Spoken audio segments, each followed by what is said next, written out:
আজকে রান্না করেছি হলো সয়াবিন আলু। আমি কিভাবে রান্না করছি রান্নাটা দেখতে থাকুন। প্রথমে জল বসিয়েছিলাম, জলটা গরম হয়ে গেছে।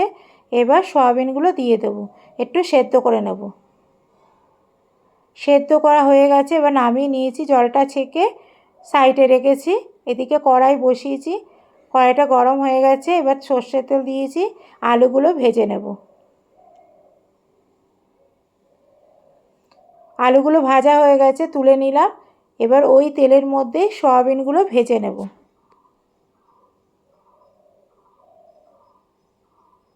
সয়াবিন তুলে নিয়েছি, আবারও কড়াইয়ের মধ্যে সর্ষের তেল দিয়ে দিয়েছি। এবার যেহেতু নিরামিষ, একটু হিং দিয়ে দেবো। আর ফোড়নে দিয়েছি হলো দারচিনি, লবঙ্গ আর এলাচ আর তেজপাতা। আর বাটা মশলা আছে জিরে বাটা, লঙ্কা বাটা, আদা বাটা, টমেটো বাটা, হলুদ, লবণ। মশলাটা ভাজা ভাজা হয়ে গেছে, মশলার থেকে তেল ছাড়তে শুরু করে দিয়েছে। এবার ভেজে রেখেছিলাম সয়াবিন আলু, সেটাকে দিয়ে ভালো করে মিশিয়ে নেব। আমার কষানো হয়ে গেছে, গরম জল করে রেখেছিলাম, গরম জলটা দিয়ে দেব।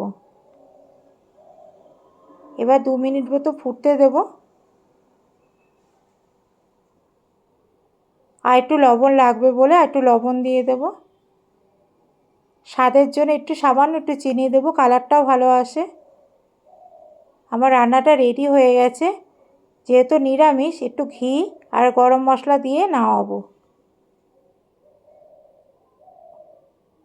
রেডি হয়ে গেছে, নামিয়ে নিয়েছি। কেমন লাগলো ভিডিওটা? যদি ভালো লাগে লাইক, শেয়ার, কমেন্ট করতে ভুলবে না। বাই।